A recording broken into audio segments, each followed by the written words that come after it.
The massive crystal dome of the Galactic Council chamber gleamed under the light of 3 different suns. Inside, representatives from 200 alien species sat in their designated seats, each one looking down at the small human delegation below. The humans looked so tiny compared to the towering Vorthak warriors, the floating Etherian energy beings, and the massive shell-covered Krex elders. Ambassador Sarah Chen stood at the speaking platform, her hands folded behind her back. She looked calm, but those who knew humans well might have noticed the slight tension in her shoulders. Behind her sat the rest of Earth's diplomatic team, 5 humans in simple, dark suits that seemed plain compared to the elaborate robes and armor worn by other species. Above them all, Speaker Valdris of the ancient Etherian collective floated in his energy form, his voice echoing through the chamber without need for vocal cords. The Etherians had been traveling between stars for over 10,000 years. To them, humanity was barely more than clever animals that had just learned to leave their home planet. The Council recognizes Commander Thrakch of the Vorthak Empire, Valdris announced. The massive Vorthak warrior rose from his seat. Thraksh stood nearly 9 feet tall, his forearms ending in claws that could tear through metal. His red skin bore the ritual scars of countless battles, each one telling a story of honor and victory. The bone crests on his skull marked him as nobility, a commander who had never known defeat. Honored Council, Thraksh's voice boomed through the chamber. The Vorthak Empire brings a matter of great importance. The humans have claimed mining rights to 17 systems in the outer spiral. These systems contain resources that rightfully belong to established members of this council. Murmurs rippled through the chamber. Several alien species nodded in agreement. The humans had joined the Galactic Council only 50 years ago, which was yesterday in galactic terms. Many species had been members for thousands of years. Thraksh continued, his forearms gesturing dramatically. The Vorthak Empire has protected these systems for over 8 centuries. We have fought and died to keep them safe from pirates and raiders. Now these newcomers claim they have the right to mine our world simply because they were the first to file proper paperwork. More murmurs of agreement echoed through the chamber. The Krex delegation clicked their approval with their massive claws. The insectoid, Zak species buzzed in harmony to show support. Even some of the more neutral species seemed to side with the Vorthak position. Ambassador Chen stepped forward. May I respond to these accusations? Speaker Valdris's energy form pulsed with what might have been amusement. The Council recognizes the human delegation. Sarah Chen looked up at the hundreds of alien faces staring down at her. She had been Earth's ambassador for 12 years. She had sat through countless meetings where other species treated humans like children who needed guidance. She had smiled politely while alien diplomats explained how things worked in the real galaxy. She had bitten her tongue when species that had never fought a real war lectured her about military strategy. The 17 systems in question were unclaimed territory according to galactic law, Chen said, her voice carrying clearly through the chamber. Earth followed all proper procedures. We filed exploration claims, conducted mineral surveys, and submitted our findings to the Council registry. Everything was done exactly as the law requires. Commander Thrakch's bone crests flared with anger. Laws? You speak of laws? The Vorthak Empire has spilled blood for those systems. We have honor claims that go back centuries. What do you humans know of honor? Chen felt something cold settle in her stomach. She knew where this was heading. The Vorthak were a warrior culture that believed might made right.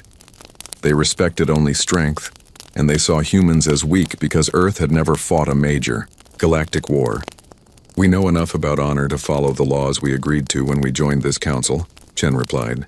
If the Vorthak Empire wanted to claim those systems, they should have filed the proper paperwork centuries ago.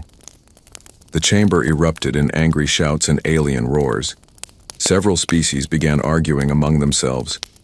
The Vorthak delegation stood as one, their claws extended in challenge. Commander Thraksh's voice rose above the noise. Paperwork? You think your human paperwork means more than Vorthak blood? More than Vorthak honor?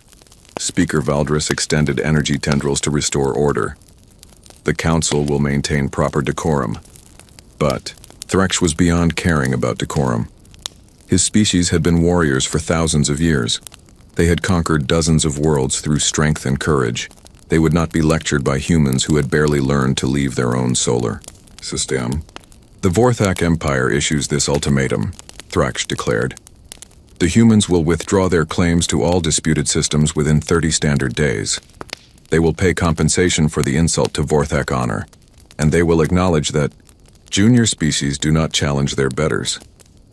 The chamber fell silent. This was not how diplomatic disputes were normally handled. Usually, such matters went to arbitration committees that spent years working out complex agreements. Direct ultimatums were considered crude and primitive. Ambassador Chen felt her heart rate increase, but her voice remained steady. Earth rejects this ultimatum. We will not abandon legal claims because someone threatens us. Commander Thraksh's claws scraped against the metal of his seat. Then you will learn what happens when young species forget their place. Speaker Valdris pulsed with concern. Commander Thraksh, the Council strongly advises against military action over territorial disputes. There are proper channels for resolving such matters. The Vorthak Empire has used your proper channels for 50 years, Thraksh snarled. We have watched while species that never fought for anything claim the rewards of our sacrifice. No more. The humans will learn to show proper respect, or they will be taught. The massive warrior turned to stare directly at Ambassador Chen. 30 days, human. Withdraw your claims and pay tribute or face the consequences. Chen stared back without flinching. Around her, she could feel the tension in the chamber. Most council members looked uncomfortable. They preferred their conflicts to be civilized, settled through negotiations and compromise. The Vorthak were threatening the kind of direct military action that hadn't been seen in the central galaxy for centuries. Earth's position remains unchanged, Chen said quietly. We will not abandon legal claims because of threats. Thraksh's bone crests flared again. He turned and stalked out of the chamber, followed by the rest of the Vorthak delegation. Their heavy footsteps echoed in the sudden silence. Speaker Valdris floated down closer to the human delegation. Ambassador Chen, perhaps it would be wise to reconsider. The Vorthak are passionate about matters of honor. Surely some compromise can be reached. Chen looked up at the ancient energy being. Valdris had been alive for over 3,000 years. He had seen the rise and fall of dozens of civilizations. To him, the current dispute was just another minor territorial squabble that could be solved through patient negotiation. With respect, Speaker Valdris, Earth will not set the precedent that legal claims can be overturned through military threats. If we back down now, what message does that send to other species who might want to challenge human settlements? Several alien delegates nodded thoughtfully. They understood the principle, even if they thought the humans were being foolishly stubborn. In galactic politics, backing down from one threat often led to many more. Elder Kaiseth of the Krex spoke up, his voice like grinding stones. The humans show courage, but perhaps not wisdom. The Vorthak are mighty warriors. Their fleets have conquered many worlds. Ambassador Chen turned to face the massive Krex elder. We appreciate the concern, Elder Kaiseth, but Earth has faced threats before. Several alien delegates made what passed for chuckling sounds among their species. Earth's military history was well known in the Council database, but most species viewed it as primitive savagery rather than serious warfare. Humans fought with chemical explosives and projectile weapons. They had never faced antimatter cannons or gravity bombs. They knew nothing of real galactic warfare. The session ended with the usual diplomatic pleasantries, but everyone knew the real decisions would be made in private meetings over the following days. Ambassador Chen and her team returned to Earth's embassy, a modest building that looked tiny compared to the massive structures maintained by older species. That night, Chen sent an encrypted message to Earth. She reported on the day's events and recommended that all human colonies in the disputed systems be placed on high alert. She also suggested that the Colonial Defense Force begin moving ships into position, though she doubted they would be much use against serious Vorthak warships. On Tetiosindure, the Vorthak homeworld of Korath, Commander Thraksh knelt before the war council of his people. The 7 greatest warriors of the Vorthak Empire sat in their ceremonial armor, their bone crests marking them as the ultimate authority of their species. The humans refused to show proper respect, Thraksh reported.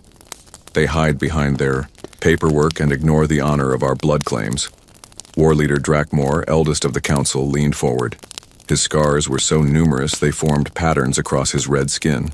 He had led the Vorthak to victory in dozens of campaigns over the past centuries. Against serious galactic military technology, Thraksh opened communications with the colony's governor.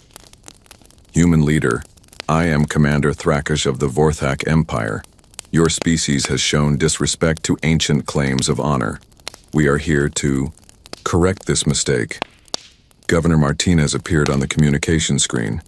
He was an older man with gray hair and worried eyes. Commander, this is a peaceful colony. We have women and children here. Surely any dispute can be resolved through negotiation. Negotiation has failed, Thraksh replied.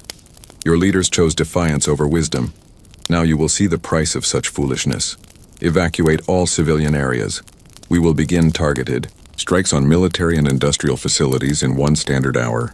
The next hour was chaos on New Geneva. Families loaded into ground vehicles and fled to the countryside. The few military personnel on the planet began broadcasting surrender signals, hoping to minimize damage. Most colonists had never seen war beyond historical documentaries. Thraksh's fleet began its demonstration.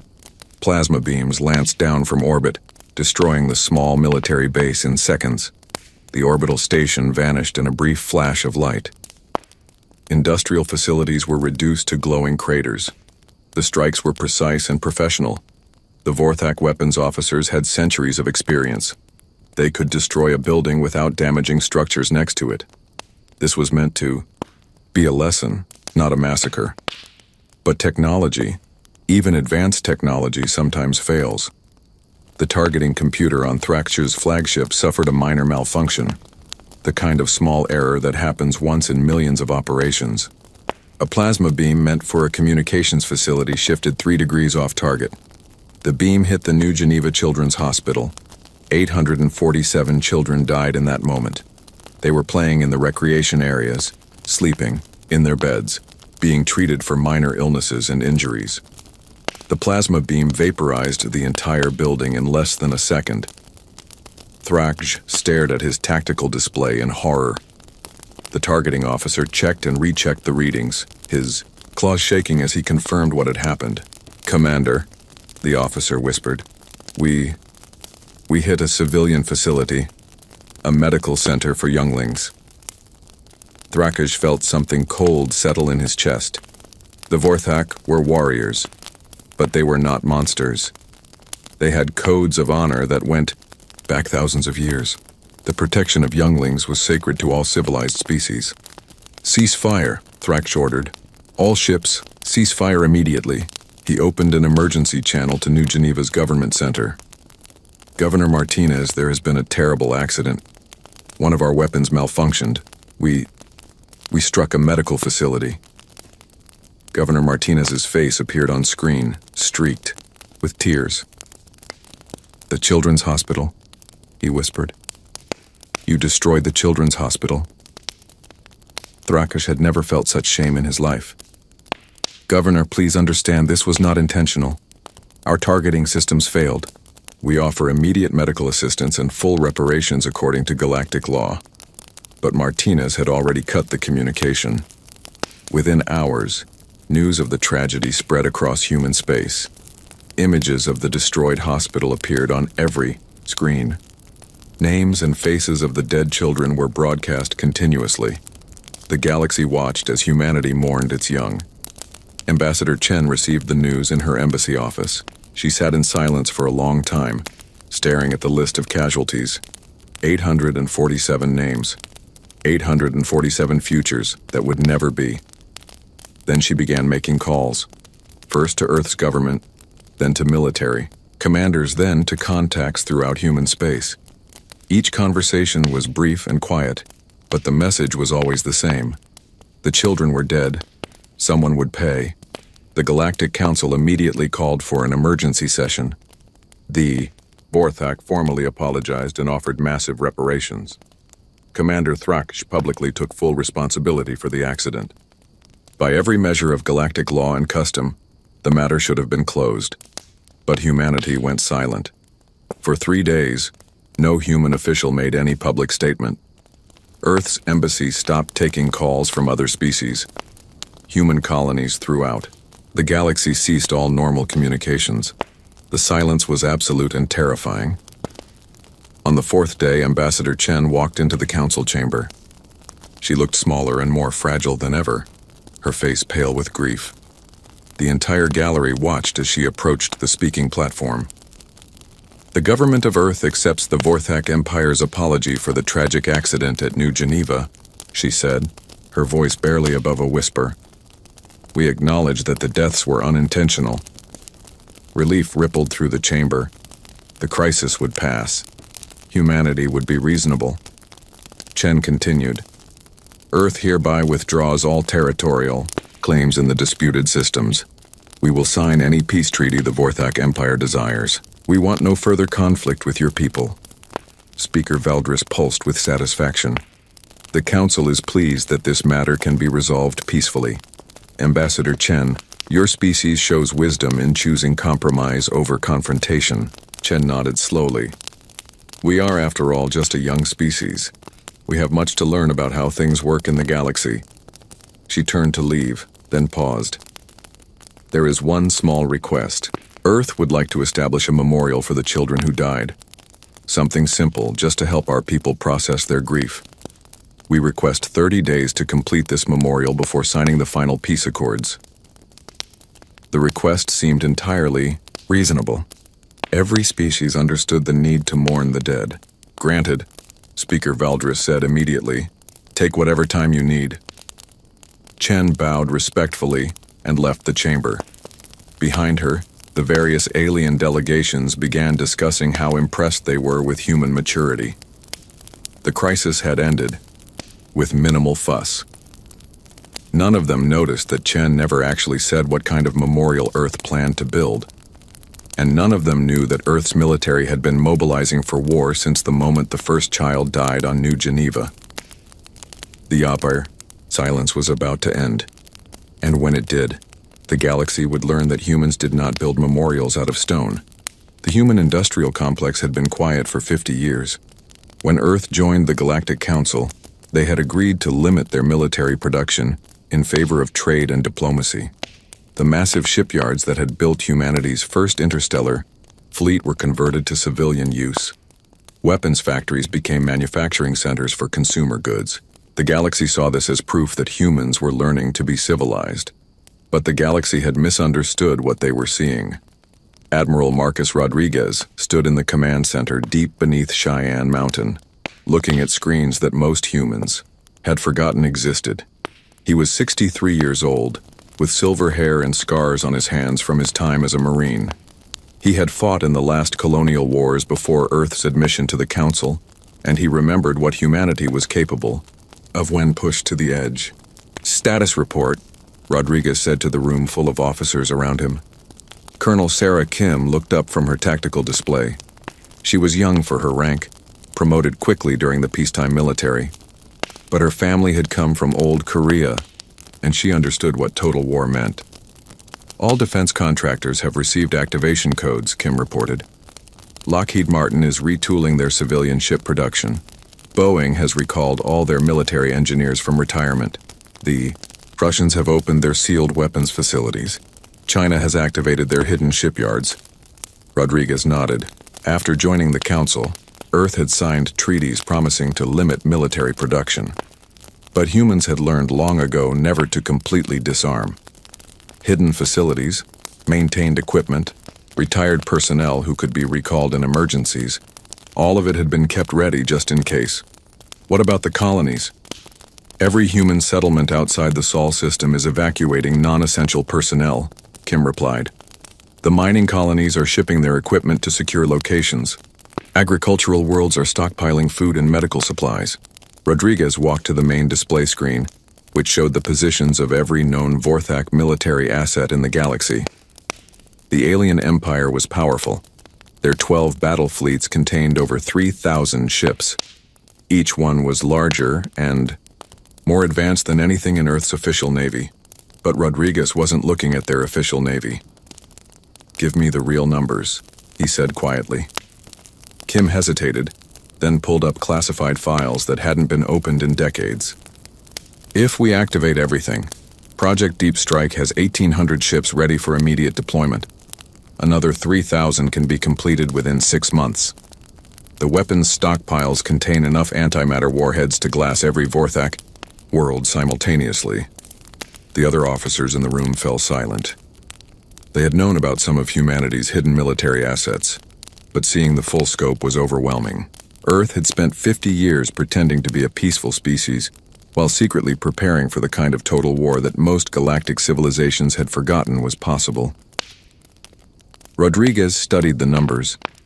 During humanity's expansion into space, they had learned harsh lessons about survival.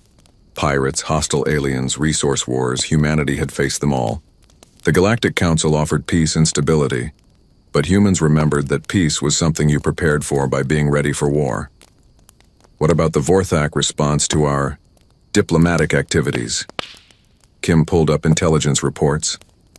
"Commander, Thraksh has been recalled to face a formal inquiry about the New Geneva incident. War leader Drakmor issued a public statement expressing regret for the accident. They're offering to pay for reconstruction of the hospital and compensation for all families affected. And their military posture? Unchanged. They have token patrols in the disputed systems, but nothing that suggests they expect retaliation. Their intelligence services rate humanity as minimal military threat in their latest assessment." Rodriguez almost smiled. The Vorthak were good soldiers and honorable warriors, but they thought like soldiers and warriors. They expected Earth to respond with angry words and formal protests. They expected human retaliation to follow the same patterns as their own conflicts, direct confrontation between military forces with clear rules and honor codes. They had no idea what human military doctrine actually looked like. "Activate Operation Memorial," Rodriguez ordered. Colonel Kim's fingers hesitated over her control panel. "Sir, once we begin, there's no taking it back. The aliens will see what we're really capable of." Rodriguez thought about the images from New Geneva. 847 small coffins. 847 families destroyed. 847 futures erased by what the Vorthak called an accident. "Good," Rodriguez said. "It's time they learned." Across human space, the real military machine began to wake up. Hidden shipyards powered up their construction systems. Sealed weapons facilities opened their blast doors.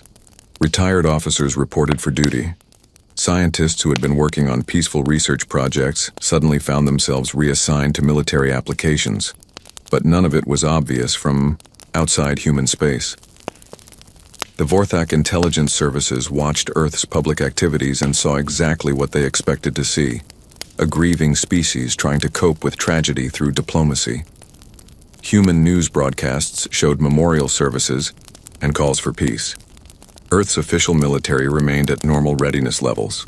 The few human warships in space continued their regular patrol routes. Commander Thraksh sat in his quarters aboard the Vorthak flagship, writing his formal report on the New Geneva incident. The inquiry board would review his actions and determine whether he had violated military protocols.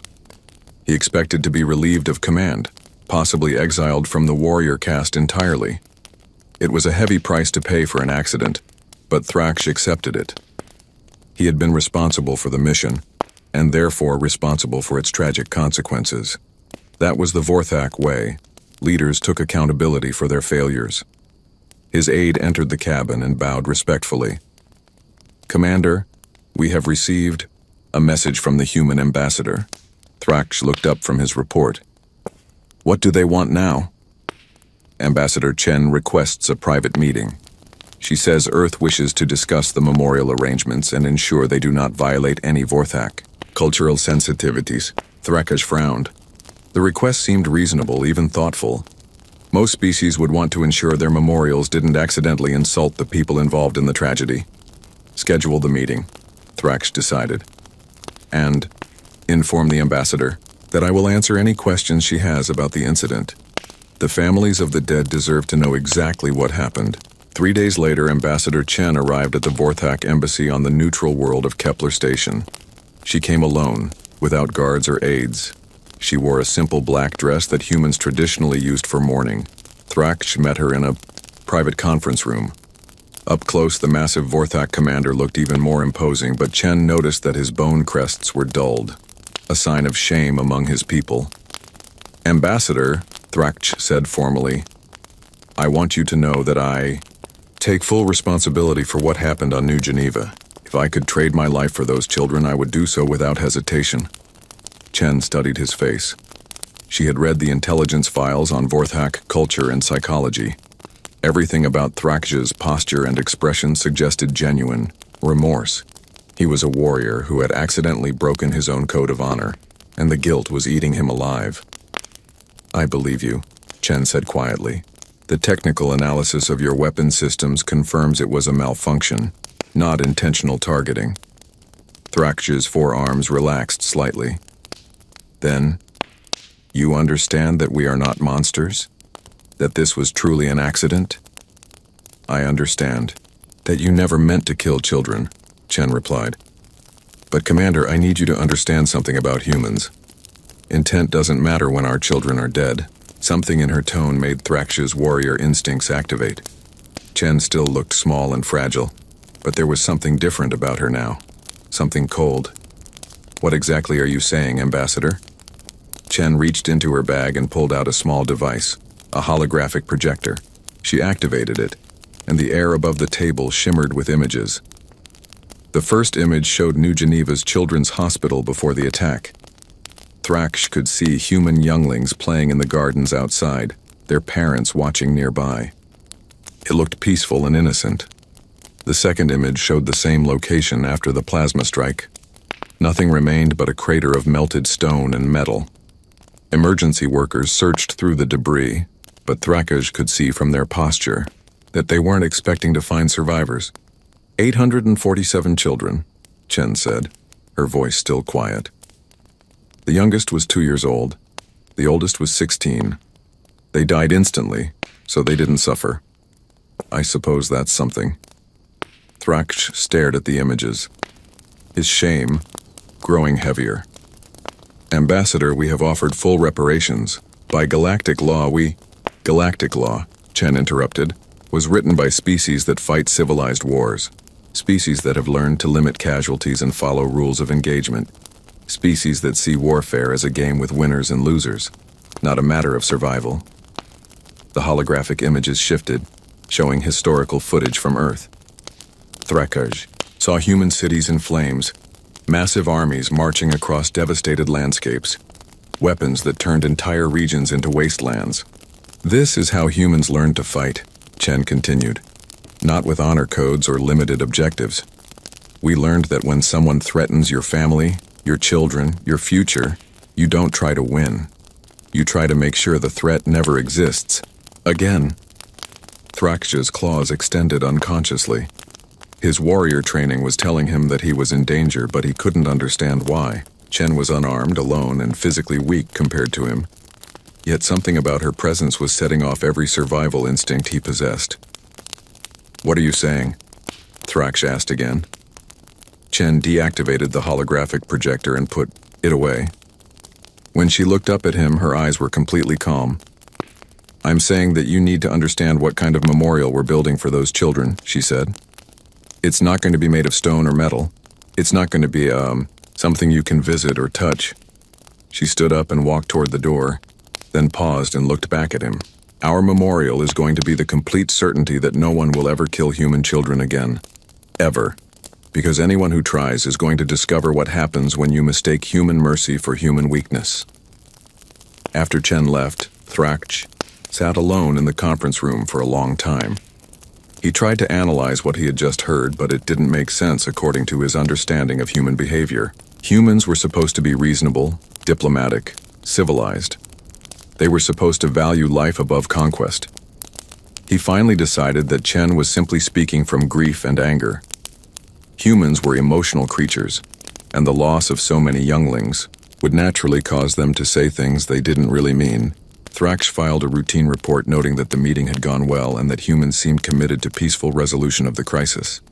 He never sent another report. Meanwhile, across the galaxy, humanity's real response was taking shape. Deep in the asteroid belt of the Sol system, construction facilities that hadn't been active in 50 years came back to life. Automated mining systems began extracting raw materials at maximum capacity.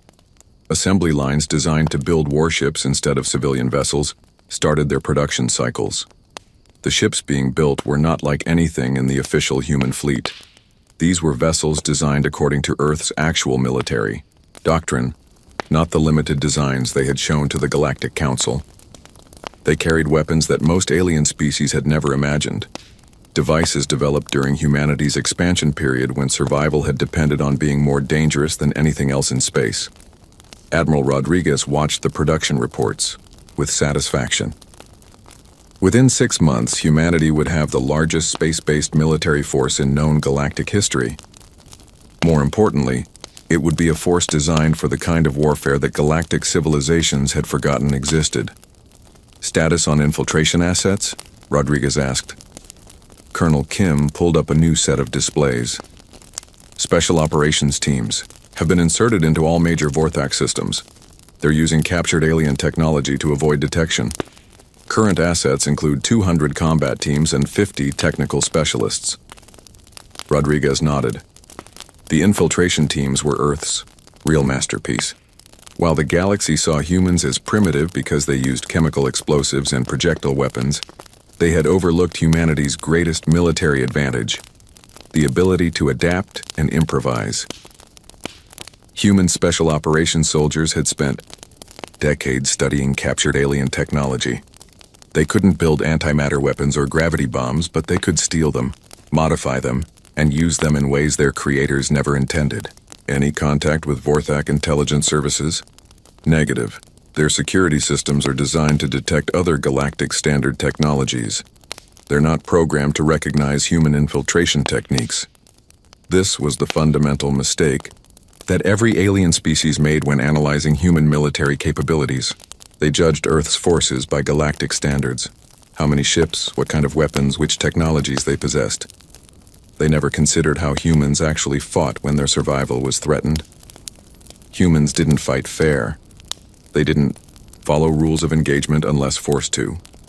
They didn't respect the idea that warfare should be limited or civilized. When pushed to the edge, humanity reverted to the same mindset that had carried them through 10,000 years of evolution on a world where everything was trying to kill them. "What about the Galactic Council?" Rodriguez asked. "They're pleased with human diplomatic maturity," Kim reported with just a hint of irony. "Several species have commented favorably on our peaceful response to the New Geneva incident. The Etherian Collective issued a statement praising humanity for choosing compromise over conflict." Rodriguez studied the tactical displays showing Vorthak fleet positions throughout the galaxy. 12 battle fleets spread across dozens of systems, protecting an empire that had stood for over 2,000 years. Soon those fleets would discover what human compromise actually looked like. Timeline for Phase 1? All assets will be in position within 18 days. Once we begin, the Vorthak Empire will have approximately 72 hours before their command and control systems are completely compromised. Rodriguez had fought in enough wars to know that the most dangerous moment was always right before the shooting started. Once Operation Memorial began, there would be no possibility of stopping it. Earth would reveal its true military capabilities to the galaxy, and the political consequences would last for centuries. But every time he hesitated, Rodriguez remembered the images from New Geneva. 847 small bodies pulled from the wreckage of a children's hospital. 847 families who would never be whole again. The Vorthak had wanted to teach humanity about consequences. They were about to learn that lesson themselves.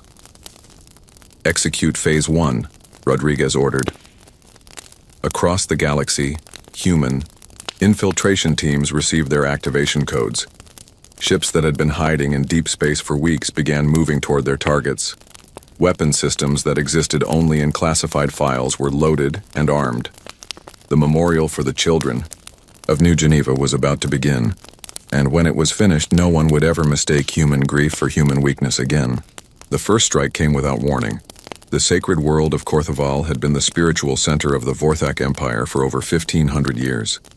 Ancient temples covered the planet's surface, each one containing artifacts that told the story of Vorthak civilization. Young warriors came here to learn about their ancestors. Elders came here to meditate on honor and duty. It was a place of peace, protected by treaty and tradition. It had no military value whatsoever. High Priest Yorthak was conducting morning prayers when the sky began to burn. He looked up through the temple's crystal dome and saw streaks of light falling from orbit.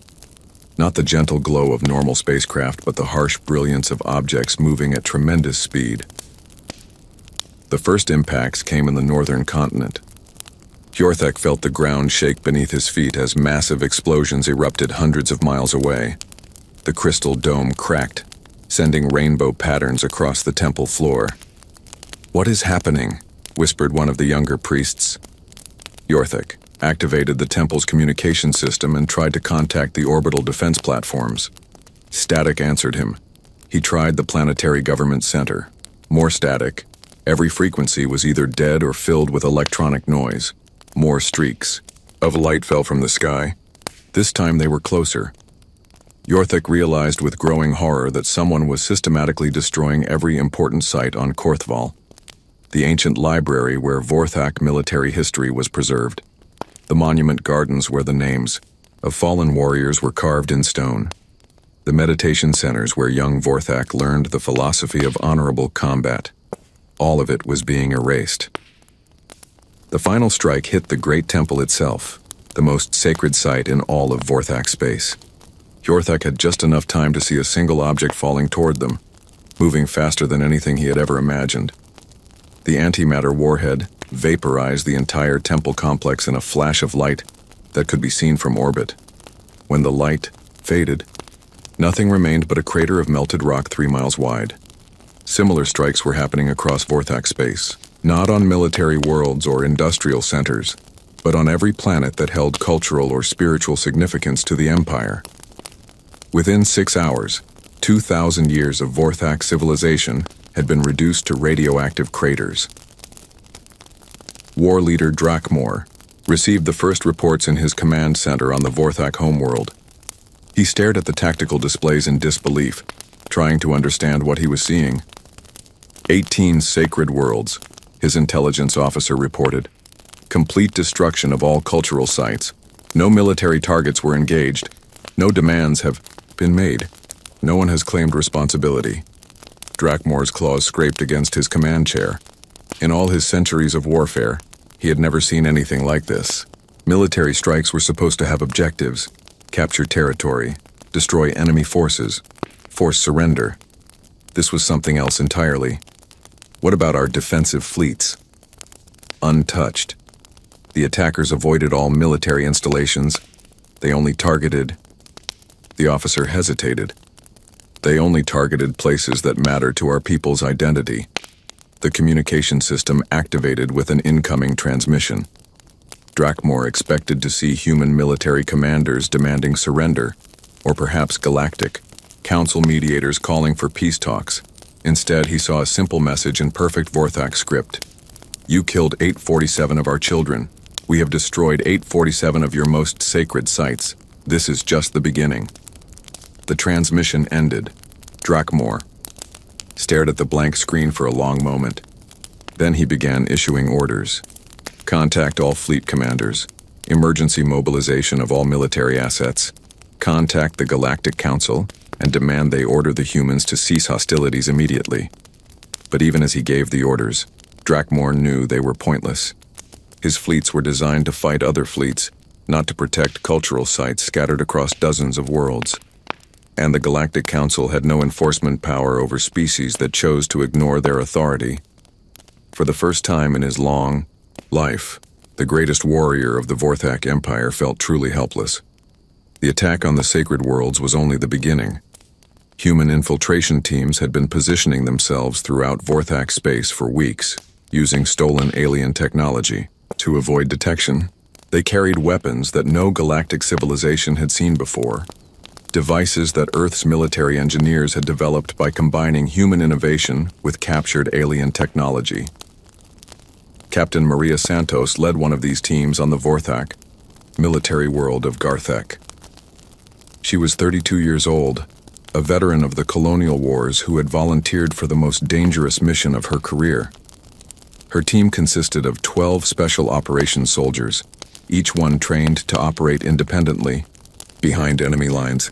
"Target is the Vorthak Naval Academy," Santos whispered into her communicator as her team moved through the alien city under cover of darkness. "Intelligence indicates this facility has trained Vorthak officers for over 8 centuries. The Naval Academy was a massive complex of buildings constructed from the same red stone as traditional Vorthak architecture. Thousands of young warriors came here each year to learn space combat tactics, fleet coordination, and the honor codes that governed Vorthak military behavior." Santos and her team approached the main building through underground utility tunnels. The Vorthak had never faced human infiltration tactics, so their security systems were designed to detect known alien technologies. They couldn't recognize the modified equipment that human engineers had cobbled together from stolen components. "Charges placed," reported Sergeant Chen over the team radio. "Neutron devices are armed and ready." Neutron weapons were among humanity's most terrible innovations. Unlike antimatter bombs or plasma strikes that destroyed everything in their area of effect, neutron weapons killed living things while leaving buildings and equipment intact. The Academy would still be standing when the sun rose, but everything inside would be dead. "All teams report ready," Santos said into her communicator. Around the planet, 11 other human teams had infiltrated similar targets: military training centers, officer academies, strategic planning facilities, every institution that taught young Vorthak how to wage war. "Execute," came the order from orbit. Santos pressed the detonation control. The neutron devices activated simultaneously across the planet.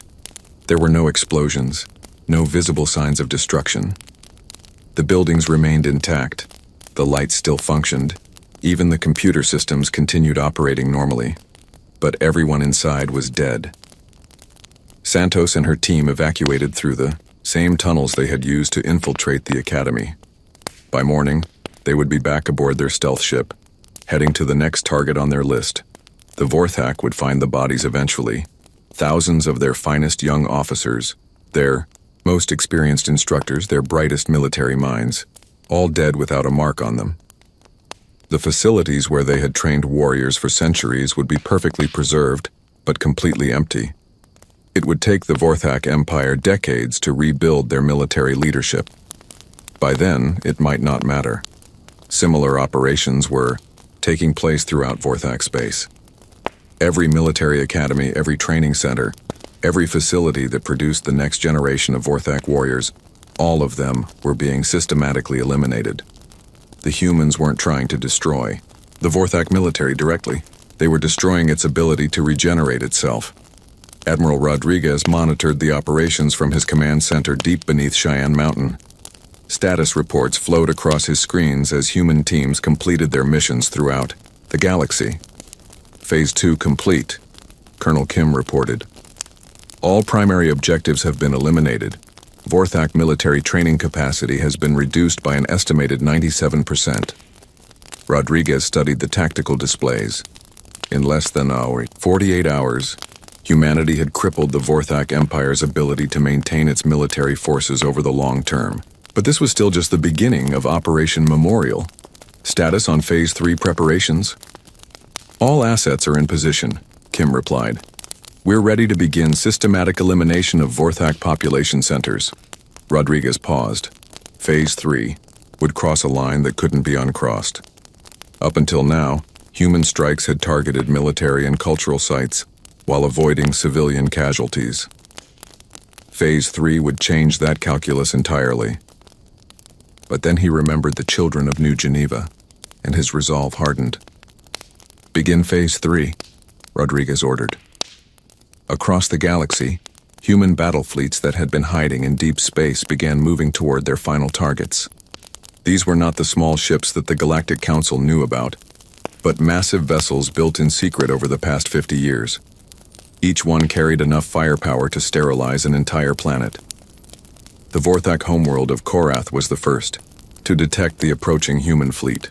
Long-range sensors picked up the signatures of 60 ships emerging from hyperspace at the edge of the system. War leader Drakmor looked at the sensor readings in confusion. According to every intelligence report he had ever seen, the humans possessed fewer than 30 major warships. Yet his sensors were clearly showing twice that number, and the energy signatures suggested vessels far more powerful than anything in Earth's known arsenal. Open communications with the human fleet, Drakmor ordered. The main display screen activated, showing the bridge of the human flagship. A middle-aged woman in a simple military uniform looked back at him. Her name tag read Admiral Chen, apparently a relative of the human ambassador who had visited Commander Thrakerj. "I am war leader Drakmor of the Vorthak Empire," he began, using the formal protocols for communication between military commanders. "You have entered Vorthak space without authorization and conducted acts of war against our people. I demand an explanation." Admiral Chen studied him for a moment before responding. "War leader, my name is Admiral Lisa Chen.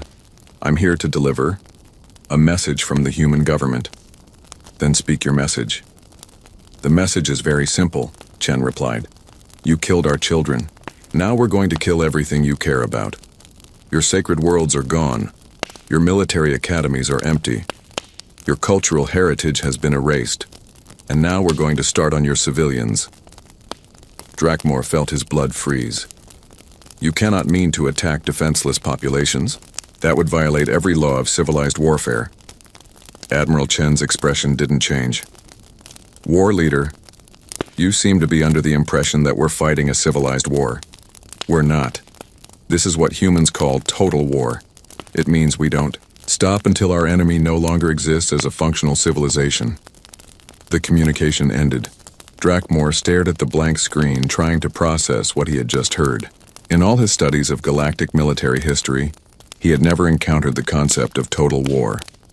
Civilized species fought for territory, resources, or political objectives. They didn't fight to completely destroy their enemies. But humans apparently did. "Contact the Galactic Council immediately," Drakmor ordered.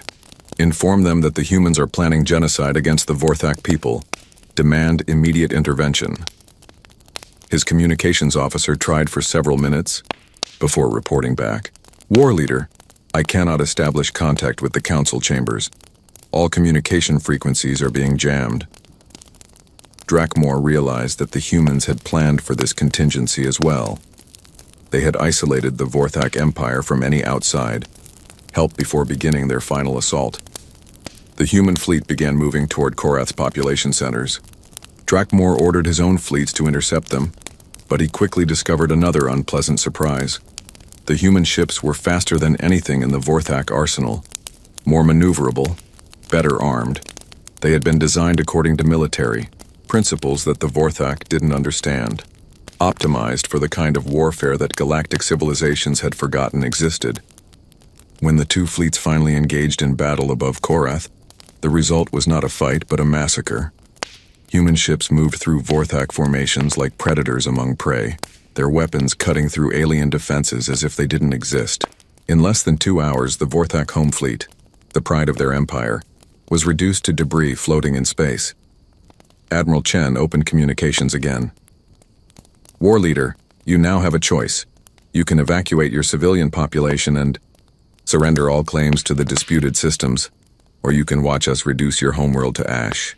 Drakmor looked at the tactical display showing the remains of his fleet, then at the human ships positioning themselves in orbit above his planet's major cities. "You have won," he said quietly. "The Vorthak Empire surrenders unconditionally. Please, spare our people." "The Vorthak Empire," Admiral Chen replied, "no longer exists. What happens to your people now depends on whether they understand that fact." The communication ended, and Drakmor was left staring at his planet's new reality. In less than 3 days, the mighty Vorthak Empire, a civilization that had dominated its region of space for 2 millennia, had been completely destroyed as a political and military entity. Their sacred worlds were radioactive craters. Their military academies were empty tombs. Their battle fleets were space debris. And the humans weren't finished yet. Reports were coming in from across the galaxy as word of the Vorthak's destruction spread. Every species that had diplomatic relations with Earth was receiving the same message. This is what happens when you kill human children. Learn from it. The galaxy was beginning to understand that they had made a fundamental error in their assessment of humanity. Earth wasn't a peaceful species learning to be civilized. Earth was a predator species that had been pretending to be civilized, and now the pretense was over. The emergency session of the Galactic Council convened in chaos. Representatives from 200 species filled the chamber, their voices creating a cacophony of fear and confusion in dozens of different languages. The massive crystal dome that normally let in gentle starlight now seemed to trap them under its weight. Speaker Valdris floated at the center of the chamber, his energy form pulsing with distress. In 3,000 years of life, he had never witnessed anything like the systematic destruction of the Vorthak Empire. Ancient civilizations were supposed to decline slowly, over centuries or millennia. They weren't supposed to be erased in less than a week. "Order," Valdris called, his voice carrying across the chamber. "The council will maintain proper decorum." But decorum seemed impossible as reports continued flowing in from across the galaxy. The Vorthak homeworld was under human occupation. Refugee ships carrying the survivors of 18 sacred worlds were scattered throughout neutral space. The proud warrior culture that had stood for 2,000 years had been reduced to homeless beggars in less than 72 hours. Elder Kaiseth of the Krex spoke first, his massive shell clicking with agitation. "How is this possible? Our intelligence reports indicated that humans possessed minimal military capabilities.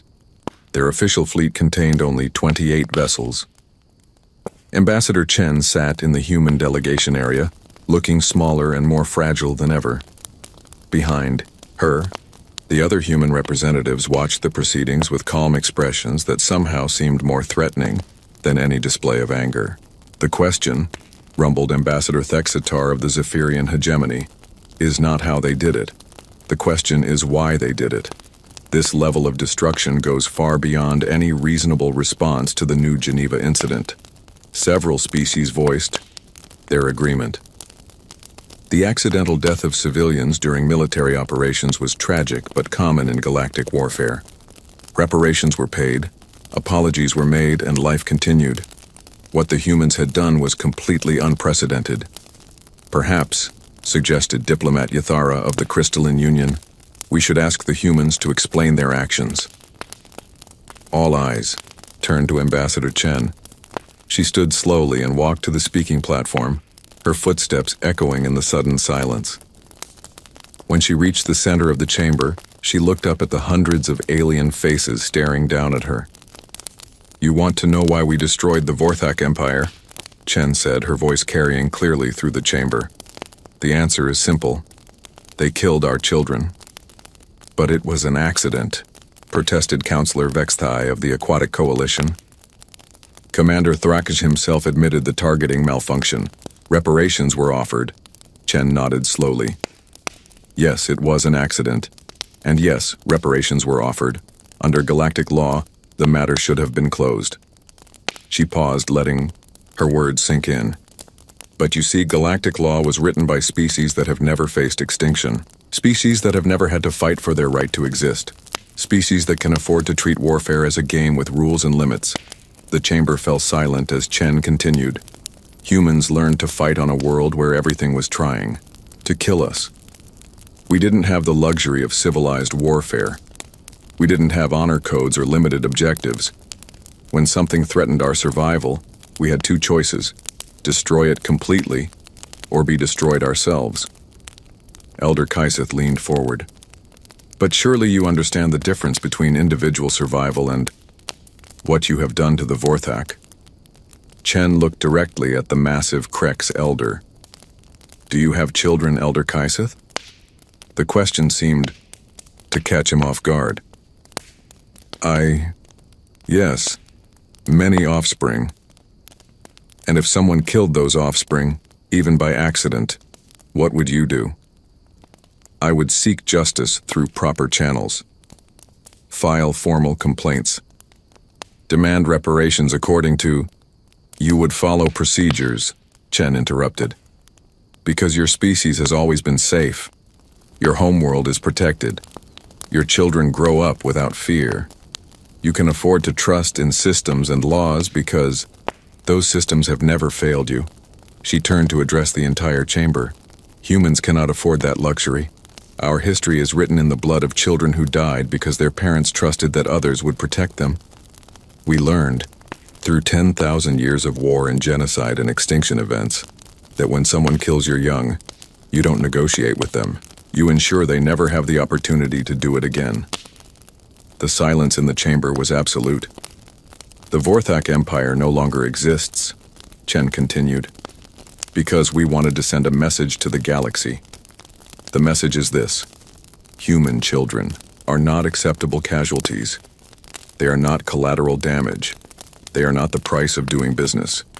Anyone who harms them for any reason will face consequences that make the destruction of the Vorthak look merciful. Counselor Vexithai's aquatic suit bubbled with agitation. You speak of proportional response. 800 children died on New Geneva. How many Vorthak have died in your retaliation? None, Chen replied calmly. The chamber erupted in confusion. Several translators asked for clarification, assuming they had misunderstood. None, Chen repeated. We destroyed their sacred sites with precision strikes that avoided civilian casualties. We eliminated their military academies using weapons that killed only the personnel inside. We defeated their fleets in space combat. But we have not deliberately targeted Vorthak civilian populations. Elder Kaiseth's shell clicked in bewilderment. Then, what was the purpose of such destruction? Chen smiled, and somehow that expression was more terrifying than any display of anger. We didn't kill the Vorthak people, Elder Kaiseth. We killed their civilization, their culture, their ability to see themselves as mighty warriors. We took away everything that made them who they were, and we left them alive to remember what they had lost. She gestured to the viewing screen, which displayed images of Vorthak refugee ships. Look at them. Once proud warriors reduced to begging for charity from species they used to consider inferior. Their children will grow up in exile, learning alien languages and alien customs. In 3 generations, there will be no one left who remembers what it meant to be Vorthak. The horror of it began to sink in around the chamber. Physical genocide was terrible, but what the humans had done was worse. They had committed cultural genocide while keeping their victims alive to suffer through it. This is monstrous, whispered diplomat Yathara. Chen turned to face her. Yes, it is. We know exactly how monstrous it is. That's why it works. Speaker Valdris pulsed with distress. Ambassador Chen, surely you understand that such actions cannot be permitted in civilized space. The Council must take measures to prevent... To prevent what? Chen interrupted. To prevent humans from defending themselves when attacked? To prevent us from responding when our children are murdered? She walked closer to the speaker's position. Speaker Valdris, let me make something very clear. What happened to the Vorthak was not a violation of galactic law. It was human law. And human law is very simple. You kill our children, we kill your future. But the proportionality, began another delegate, is perfect. Chen cut him off. The Vorthak took away the futures of 847 human children. So we took away the future of their entire civilization. They will never threaten anyone's children again because they will never be in a position to threaten anyone. The chamber fell silent as the implications sank in. Every species present began calculating how many children lived on their own worlds, and what the consequences might be if anything happened to human children in their space. What do you want from us? Elder Kaiseth asked quietly. Chen returned to the speaking platform and activated a holographic display. The image showed a formal document written in multiple languages. We want the Vorthak Accords, she announced. A new treaty that will govern how civilized species interact with humanity. The document appeared on screens throughout the chamber. As delegates began reading, their expressions grew increasingly alarmed. The first article established absolute protection for human civilian populations, with any attack resulting in immediate total war authorization. The second article granted humanity veto power over all Galactic Council military actions. The third article created a system of species-level consequences for any harm to human children. But it was the fourth article that truly horrified them. Mutual defense obligations? Speaker Valdris read aloud. Any species under human protection shall receive full military support against aggression? Chen nodded. We're offering a choice. You can sign the accords and gain the protection of Earth's military. Your children will be safe because they'll be our children too. Anyone who harms them will face the same fate as the Vorthak. And if we refuse? Asked Ambassador Thexitar. Chen's expression remained calm. Then you're not under our protection. What happens to your children becomes your own responsibility. The threat was subtle, but unmistakable. Species that refused to sign the accords would be left to face the galaxy alone, knowing that humanity might view them as potential enemies rather than allies. This is extortion, protested Councillor Vexthai. No, Chen replied. This is evolution. The galaxy is changing. You can change with it, or you can end up like the Vorthak. Several delegates began arguing among themselves, their voices rising as they debated the implications of the human demands. Some called for immediate rejection of the accords. Others argued for negotiation. A few quietly suggested that signing might be the wisest course of action. Chen waited patiently for the noise to die down, then spoke again. You have 7 standard days to decide. After that, the accords become non-negotiable. And what happens in 7 days if we refuse? Elder, Kaiseth asked.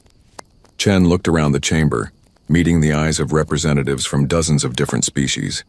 In 7 days, if you refuse, we withdraw from the Galactic Council.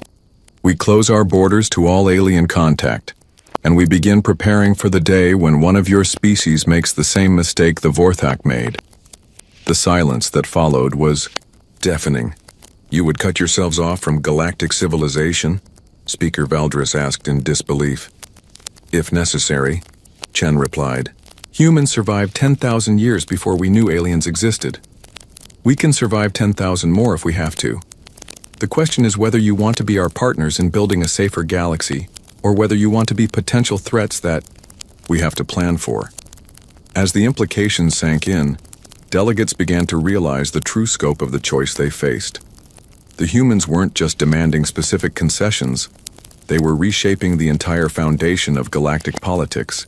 Species that had interacted as equals for millennia were being forced to choose between accepting human dominance or risking human enmity. And after seeing what happened to the Vorthak Empire, the choice wasn't really a choice at all. Chen gathered her documents and prepared to leave. 7 days, she repeated. After that, we'll know which species value their children enough to protect them, and which species are willing to gamble with their futures. As the human delegation filed out of the chamber, the remaining representatives sat in stunned silence. The galaxy they had known for thousands of years had ended. What came next would depend on how many of them were wise enough to accept that fact. In the corridors outside the chamber, Ambassador Chen allowed herself a small smile. The hardest part was over. Now they just had to wait and see how many species were smart enough to choose survival. Behind her, the greatest gathering of alien civilizations in galactic history began the process of surrender. They just didn't know it yet. The vote came exactly 7 days later.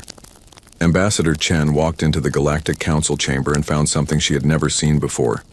Absolute silence.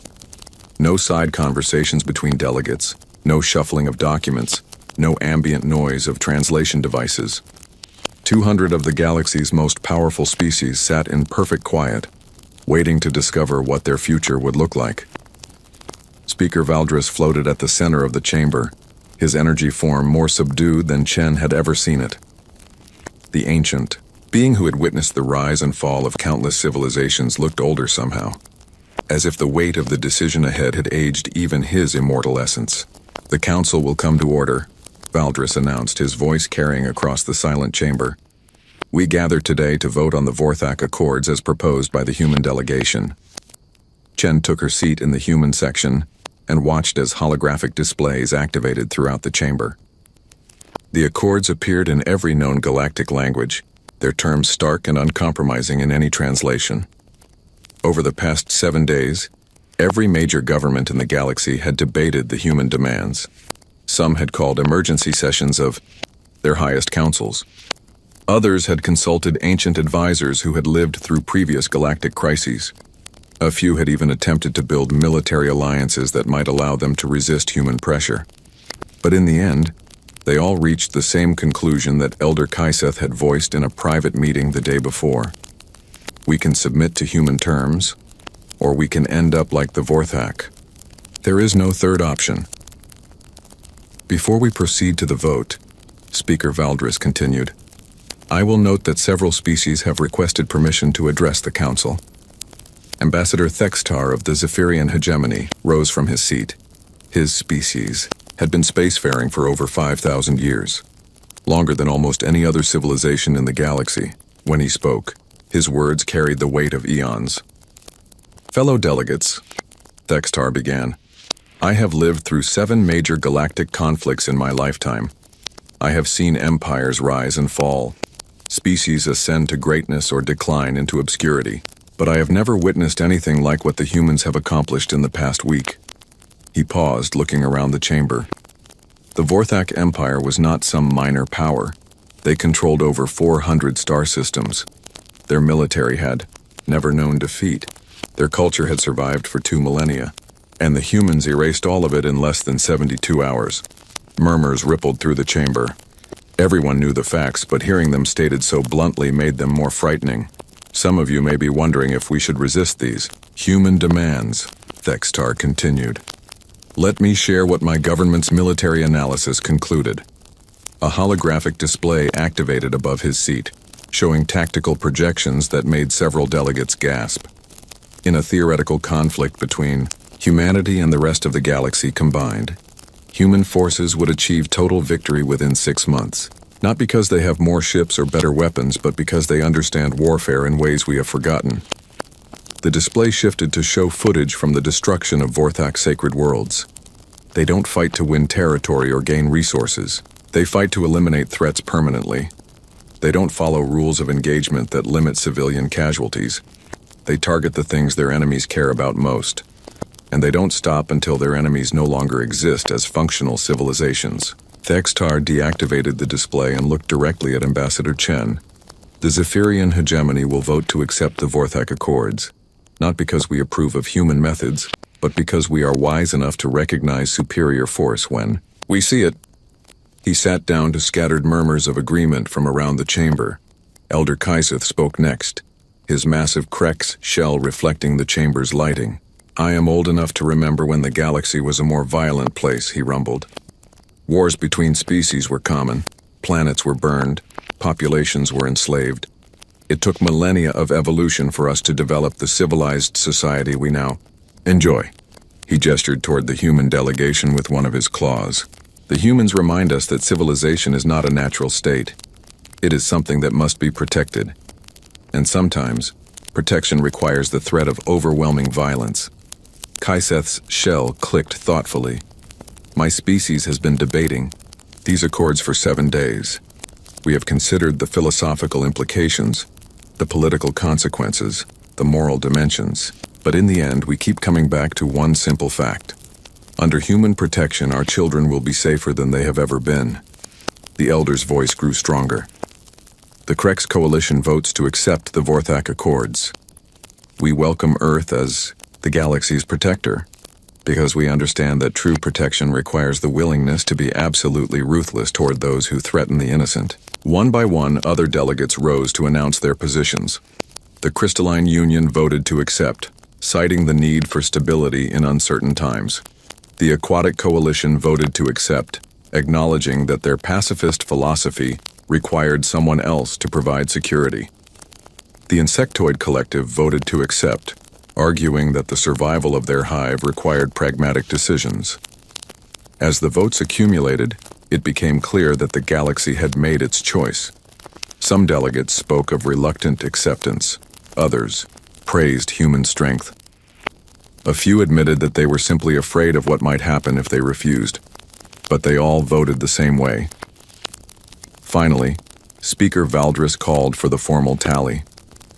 The motion to adopt the Vorthak Accords passes by a vote of 197 in favor, 0 opposed, 3 abstentions. The chamber remained silent as the implications sank in. In a single vote, 200 galactic civilizations had agreed to submit to human military authority. The era of equals cooperating in the Galactic Council had ended. The era of human dominance had begun. Ambassador Chen rose and walked to the speaking platform one final time. "Thank you for your wisdom," she said simply. "Earth accepts the responsibility you have placed on us." She activated a holographic display that showed star maps of human-controlled space. Effective immediately, all species that have signed the accords are under Earth's protection. Any attack on your worlds, your ships, or your people will be considered an attack on humanity itself. The response will be swift and absolute. The display shifted to show human defense force positions throughout the galaxy. Our fleets are already moving to establish protective cordons around your most vulnerable colonies. Our intelligence services are monitoring potential threats to galactic stability. Our diplomatic corps stands ready to mediate disputes before they escalate to violence. Chen paused, letting her words sink in. But remember, protection is a two-way street. Species under human protection are expected to maintain peaceful relations with their neighbors. You will not start wars that we will have to finish. You will not commit atrocities that we will have to answer for. And you will never, under any circumstances, harm human citizens. The threat was subtle but unmistakable. Human protection came with human oversight. "What about species that didn't sign the accords?" asked a delegate from the back of the chamber. Chen looked toward the 3 abstaining delegations: the nomadic, wanderers, the isolated remnant, and the proud solitaries. All 3 were species that had always preferred independence to cooperation. "They remain free to make their own choices," Chen replied. "But they do so without our protection. If they encounter threats they cannot handle alone, they should not expect Earth to intervene." The message was clear. The galaxy was dividing into 2 camps, those under human protection and those on their own. Speaker Valdris floated down, closer to Chen's position. "Ambassador, what happens now? How will this new arrangement function in practice?" Chen smiled. "It will function very simply, Speaker Valdris. Earth will ensure that no species under our protection ever has to fear for the safety of their children. In return, we expect those species to support the kind of galaxy where such protection is necessary." She gestured toward the memorial wall that had been installed during the week of deliberations. 847 names carved in stone, representing the children who had died on New Geneva. "This memorial will remain here as a reminder of why things changed. Every delegate who enters this chamber will see those names and remember what happens when someone makes the mistake of thinking human children are acceptable casualties." Chen gathered her documents and prepared to leave. "The age of civilized warfare is over," she announced. "The age of absolute protection has begun. Your children are safe because we will destroy anyone who threatens them. Your civilizations will endure because we will eliminate any force that tries to end them." She walked toward the chamber exit, then paused and looked back. "This is the memorial we built for the children of New Geneva. Not a statue or a monument, but a guarantee that no child in the galaxy will ever die the way they did." As Chen left the chamber, the remaining delegates sat in stunned silence. They had just witnessed the most fundamental shift in galactic politics since the founding of the Council. The balance of power that had existed for thousands of years was gone, replaced by human hegemony, backed by the demonstrated willingness to commit cultural genocide. But as the shock wore off, many delegates began to feel something unexpected: relief. For the first time in galactic history, they knew with absolute certainty that their children were safe. Not because of laws or treaties or diplomatic agreements, But because there was a species in the galaxy willing to destroy entire civilizations to protect the innocent, the humans had kept their promise. They had built a memorial for the children of New Geneva. That memorial was the new Galactic Order itself, a system where anyone who harmed children would face consequences so terrible that no rational being would ever risk them. In the corridors outside the chamber, representatives from dozens of species began making plans for their new reality. They would need to establish formal communication channels with Earth's military. They would need to coordinate their defense systems with human forces. They would need to adjust their foreign policies to account for human oversight. Most importantly, they would need to make sure their own citizens understood the new rules of galactic civilization. The rules were simple. Human children were inviolate. Species under human protection were safe, and anyone who threatened either would discover what total war actually meant. Within a year, the changes were visible throughout the galaxy. Pirates and raiders who had terrorized shipping lanes for centuries simply disappeared, eliminated by human forces that gave no quarter. Border disputes that had simmered for decades were resolved quickly through human mediation, backed by overwhelming force. Civilian casualties in military conflicts dropped to nearly zero as every species understood the consequences of harming non-combatants. The Vorthak refugees, scattered across dozens of worlds, served as living reminders of what happened to those who violated the new order. Their children grew up speaking alien languages, following alien customs, knowing that their ancestral culture existed only in historical databases. And in the center of the Galactic Council chamber, the memorial wall stood as an eternal warning. 847 names carved in stone, representing the moment when humanity revealed its true nature to the galaxy. The children of New Geneva had died in an accident, but their deaths had purchased something no treaty or law had ever achieved: absolute safety for every child in known space. The galaxy had learned that humans did not build monuments to their dead.